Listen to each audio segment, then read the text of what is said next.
So what did they call you?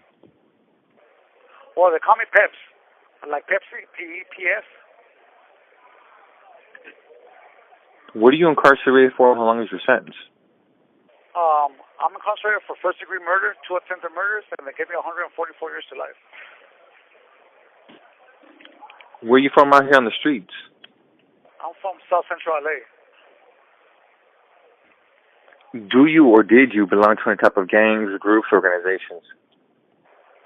Yes, sir. I belong to the Florence gang. All right, my friend. You know, I just want to go ahead and say thank you, man, for taking the time out of your day and being able to open up on this show, man, and, you know, giving us a inside dive, a perspective of what you've been through, my friend. Thank you.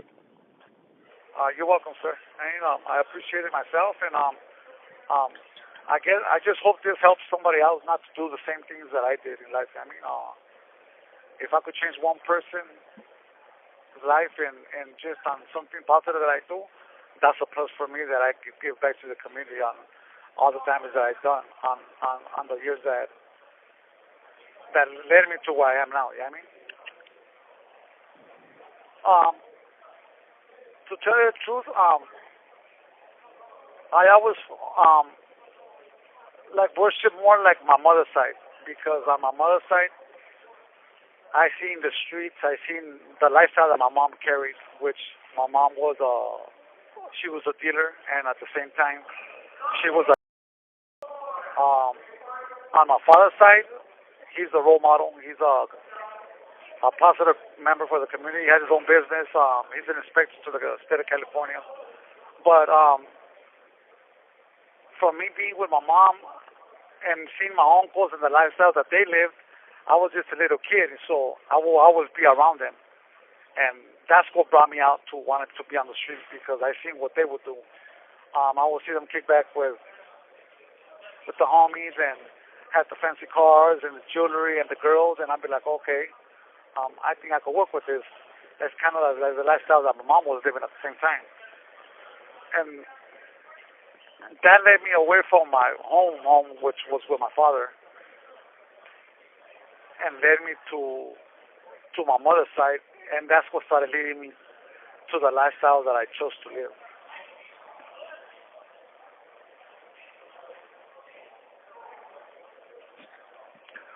Who was it that you met, man, that planted that seed and in your mind about gangbanging? You know, what clique were you from in Florence? I know Florence is a big neighborhood with several different cliques. Well, I'm from the Home Street Locals on 6, 7, and Holmes. May I ask, how was it that you got involved? Do you know, and when did you notice that things started to get a little serious for you? It's crazy because I have a older my mom's sister has a son that's my cousin, and he was always like my role model. I always wanted to be like him, and he was from my clique. But like you said, in the early '90s, everybody from my clique got arrested. They all got busted for murder, and the streets were empty. So we were all kids. So we started as like little taggers writing on the walls and thinking it was cool to see what we're doing. Till one day I got shot, and that's when things started getting serious with me, because due to me getting shot, we started seeing that they considered these regular kids that were just writing on the walls. They considered us, like, I guess at that moment, that we were from that gang. At the moment we weren't. So the day I got shot in front of all my friends, we all made an oath together. And since then, my clique was all busted, there was 6 of us, we brought up that clique again. And from me getting shot, that's when we said, you know what? Well, we're not going to let this go down the way it did. We're going to be here for each other. And we took that first step into getting into Florence first. And then you could say that we reincarnated that clique that was dead. We brought it back out, and from being a gang, it turned into something very serious.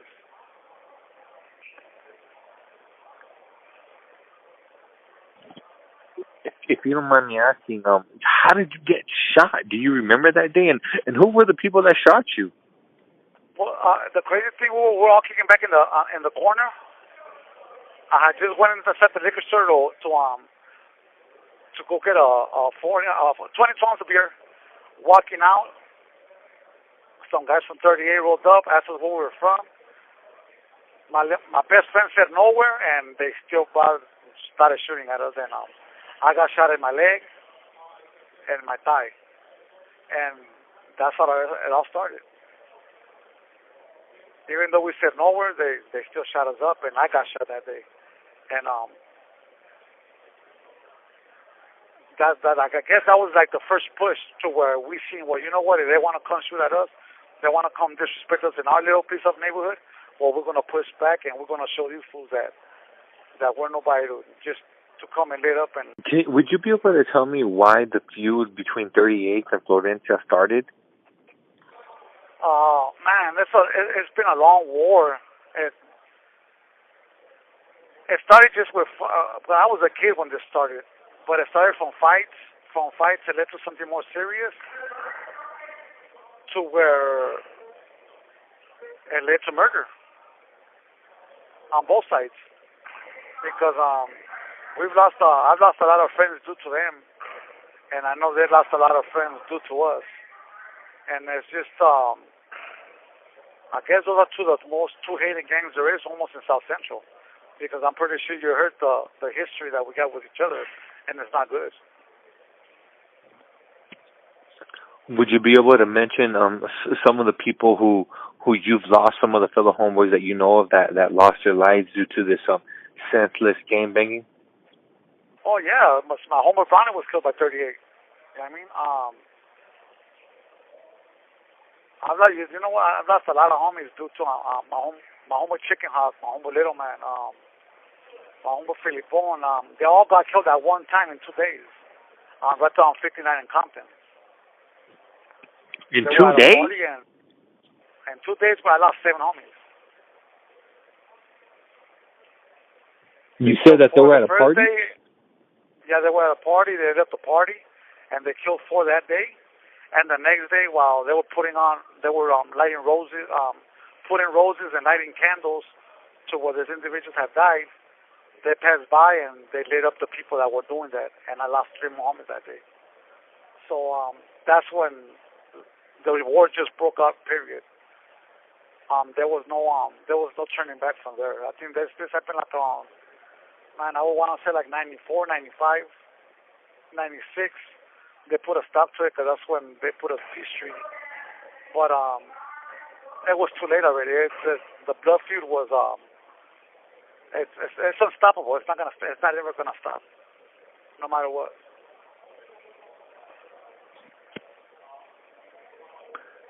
May I ask, well, why are you incarcerated, man? How did you pick up this life sentence?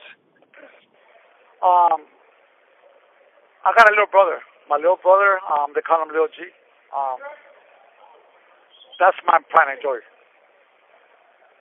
And I guess he got home one day beat up, and I asked him, "What's up, fool? What happened?" And he's like, "Hey, so and so, they just jumped me right now, and I protect this kid like my own son." I mean, and I went looking for individuals that had jumped him. I came across a couple of individuals, not exactly that had done that to him, but from the same neighborhood, and I ended up picking up this case.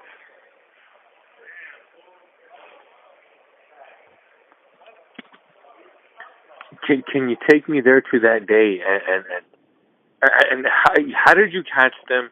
And once you did what you did, where did you go? What happened? How did you get caught? Well, that day was a regular day. We woke up. I had a couple of things. I had to go do a couple of deliveries, and coming back from the deliveries that we're doing, we ended up passing to 54th and Central, and unfortunately, I look up and guess who's there? My victims were there. One thing led to another, and they hit us up. And I did what I had to do. You know what I mean? And I picked up this case. And the way I got caught, I didn't know that my crime's mom was confidential undercover. And I guess fools from my own neighborhood had already called the detectives and told them that I was the one that had committed that homicide. And I guess they put one and two together, and they set me up. I ended up going to my crime's mom's house, and here I am. The detectives were waiting for me across the street. They waited for me to park the Lexus. As soon as I parked the Lexus, I got off, went inside the house. They ran up in the house, and they arrested me. This happened 3 days later after the crime. What was your perspective? Once you hit the county, once you're inside, and to come to find out the same people that you're warring with, the same people that are responsible for taking your friends' lives, with this ongoing feud, now you have to be cool with these people. Now perhaps if something cracks off, you have to back these individuals up. What was your perspective on that? My perspective still was the same. I got in trouble a couple of times for, you could say, for kicking up dust. I mean, I would see them, they would see me, we knew each other, and I wouldn't ask for permission. I would just go do what I had to do. And that led me by getting in trouble a couple of times by the big homies, and them pulling my ears a couple of times and telling me, "What are you doing, fool? Like, you can't be doing that." And I would explain to them my perspective, but at the end of the day, politics is politics. And like I said, I got my ears pulled a couple of times due to that. And but it wasn't as bad as the streets. Like I said, I wasn't killing them or nothing, but I was still fighting them. And like I said, I was still acting a way that I shouldn't be acting. I was still on self-destruct mode. You know what I mean? And me being incarcerated for what I was incarcerated, I was blaming everybody else except myself for what I was incarcerated for. So I was like a firecracker. At every prospective moment, I will blow up, and I caused a lot of havoc while I was in the county jail.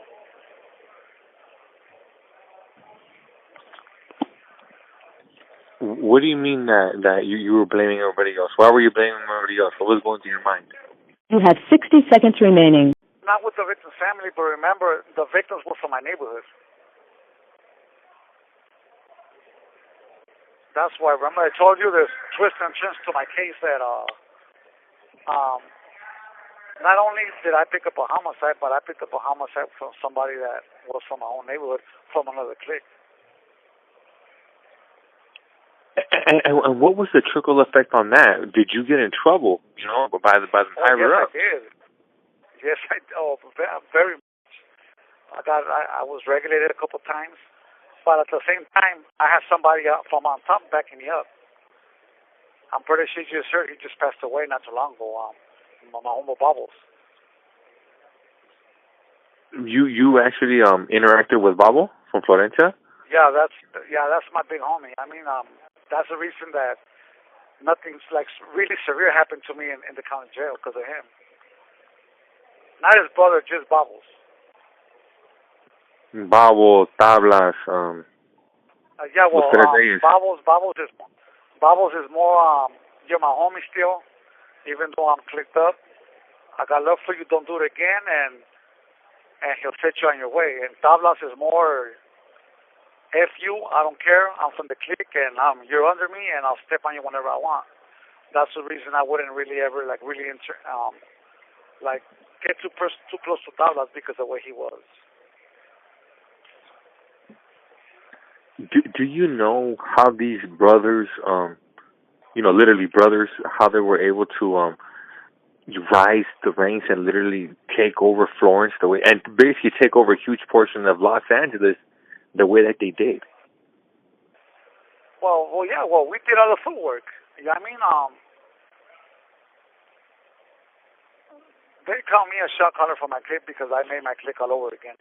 It was 6 of us. From those 6 of us, I'm incarcerated. Only one of us from us 6 is still alive that did good for himself. The other ones are either dead or life in prison. From the six of us. But from the six of us, we created, you could say, like a cancer that just grew and grew and grew, and it's not something that I'm proud of no more. I mean, because I see how much destruction I caused and how much pain I've caused to people out there that I never took a second chance to think about.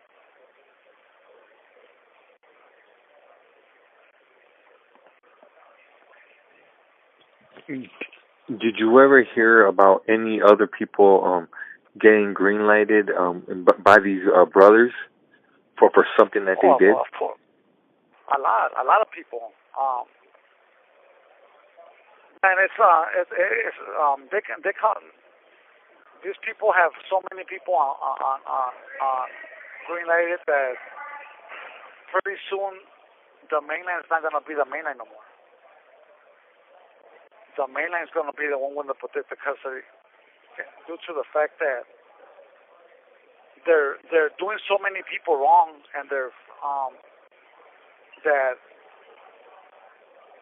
losing a lot of their power. They're losing it. That's why they have a peace treaty going on the mainland right now.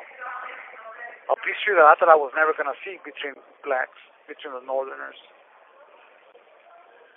And that's shocking because so many people have died behind that cause.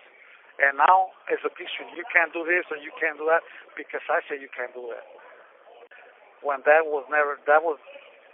you have never heard about that before. Well, I got family members. My cousin Alex in, I don't know exactly what year. That was my first rude awakening. He had just got out of Pelican Bay. Not even 3 weeks later, they shot him 29 times. Why? In the court, due to the, like I said, I don't know exactly what he did, but I know he was in trouble with those guys up there, and they executed him. They killed him. Like I said, they shot him 29 times around the corner from his house, and that was my first rude awakening to, well, wait a minute, you know what I mean? This is how easy it is for them to snap their fingers and take something that I love away from me. Is it worth following? And that's when I started opening my eyes a little bit. I think this happened like in, I would like to give you exactly what year, but it happened in the early 90s. It happened I think 92, 93.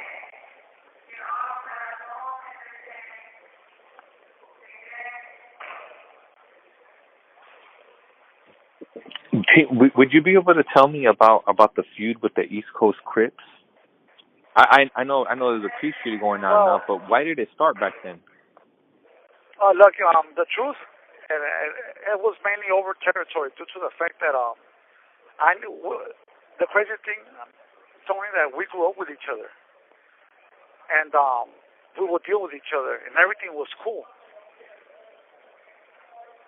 Until they ended up killing my homeboy Crazy Boy from the locals in front of his daughter on 59 in Compton, and that did it.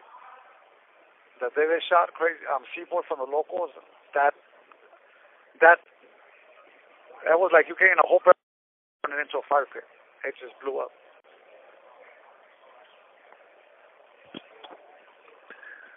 Well, you know what? The truth is, it's on the streets. Like 94, 95, at that time, a lot of them... This call and your telephone number will be monitored and recorded. Like 94, 95, 96, a lot of them fools were released. We had a peace treaty from 95 all the way to 97 almost. And my homeboy Topo, Mono, Chewy, all these high-level fools were outside on the street at that moment. And they put a peace treaty on everything. So they started throwing a big meetings, and they would always ask for the shot callers from every clique. And that's how we started interacting with these people, because we would have to show up for the meetings. And due to showing up to the meetings, well, right there, they're taking a roll call, and they got your name down already. Once you're tagged, it's very hard to walk away from that. Very, very hard to walk away from that, because now they know who you are. Now they know your status. Now they know what you're all about, and now your name is on the list. and you can't take that back no more. And I did that mistake by showing up to those meetings. And that's when I started interacting with them people all the way from 94, 95, and 96. I interacted around these people heavily due to the fact that they were on the street at the time.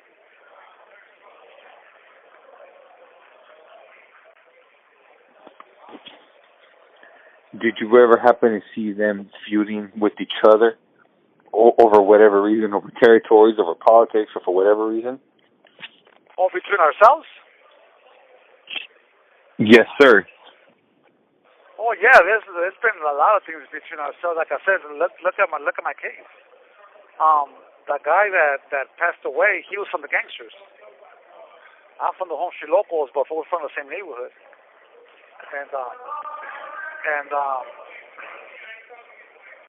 things happen. You know what I mean? Like I said, to me, I'm very well known in my neighborhood. And they've always known how we are with each other with my brothers. I got two brothers, Chuco and Little G, and we always took care of each other. If you mess with one, you mess with all of us. And they made a mistake by putting their hands.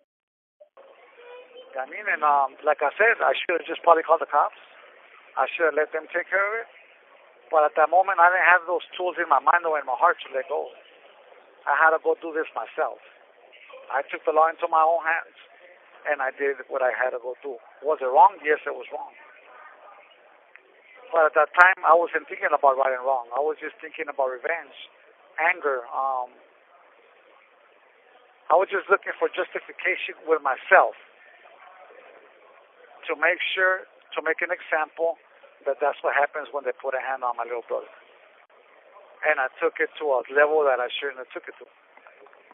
It ended up costing somebody his life and another person getting shot.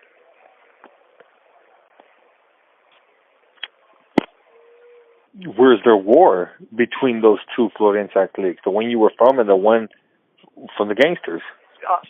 You could say that. Because that's the reason how I got arrested. Because that clique snitched on me. Their fear was so big, they told the detectives where I was at to remove me from the streets.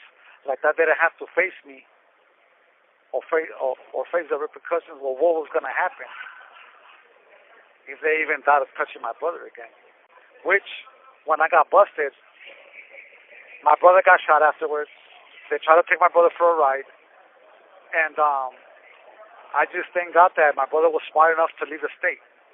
And he's nowhere in California no more. And he did good for himself. He has, and he's away from the gangbanging.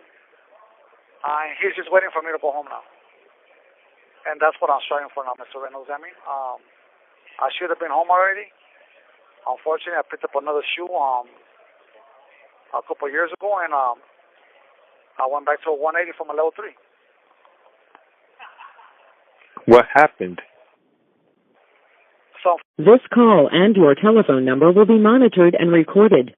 they got a little STGs on the yard. Some food that he was hard. He punched me in the mouth, and I didn't let it go.